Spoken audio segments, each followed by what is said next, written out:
Et si je te disais que la clé de ta liberté financière est déjà en toi? Oui, toi. Tout ce que tu cherches à accomplir, à gagner, à créer, ça commence ici, dans ta tête. L'argent, ce n'est pas juste des chiffres. C'est un outil, un moyen de vivre la vie que tu mérites. Mais laisse-moi te poser une question. Combien de temps vas-tu encore attendre pour changer les choses?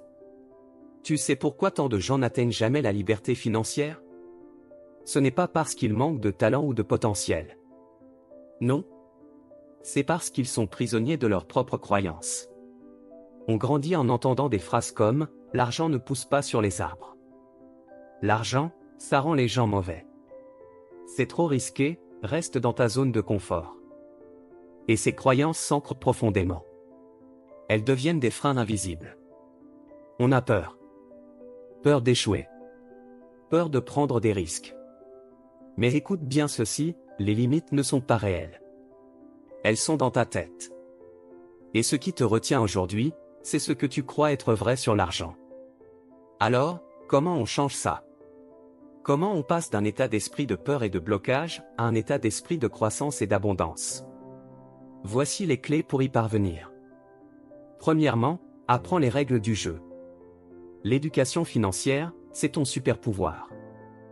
Lis des livres comme Père riche, Père pauvre de Robert Kiyosaki, suis des formations, regarde des vidéos, mais surtout, comprends comment l'argent fonctionne. Comprends ce que sont les actifs et les passifs, comment investir, comment économiser intelligemment. Parce que si tu ne sais pas jouer, tu ne peux pas gagner.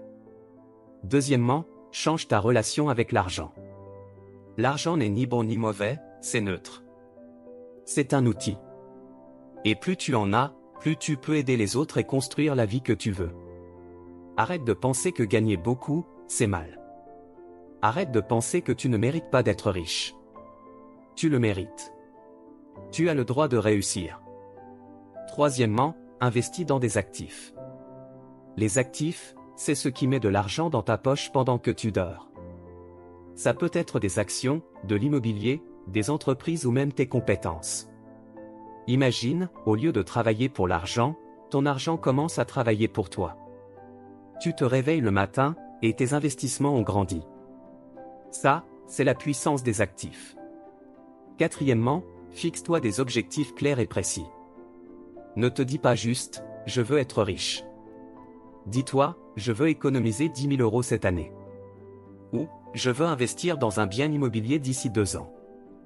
Des objectifs mesurables, avec un plan. Parce qu'un rêve sans plan, ce n'est qu'un souhait. Tu veux un exemple concret? Laisse-moi te parler de Sarah. À 25 ans, elle croulait sous les dettes étudiantes. Elle vivait avec la peur constante de ne jamais s'en sortir. Mais un jour, elle a décidé que ça suffisait. Elle a pris un travail supplémentaire, a appris à gérer son budget, puis a commencé à investir. Au début, ce n'était que quelques centaines d'euros. Mais aujourd'hui, à 35 ans, elle est financièrement libre. Elle voyage, elle travaille par choix, pas par obligation. Pourquoi? Parce qu'elle a changé son état d'esprit. Et toi, qu'est-ce que tu attends? N'attends pas demain pour construire la vie de tes rêves. Commence aujourd'hui. Parce que chaque petit pas compte. Fais ce premier pas investi en toi, en ton éducation, en ton avenir. La liberté financière n'est pas un rêve lointain. C'est une décision. Et cette décision, tu peux la prendre maintenant.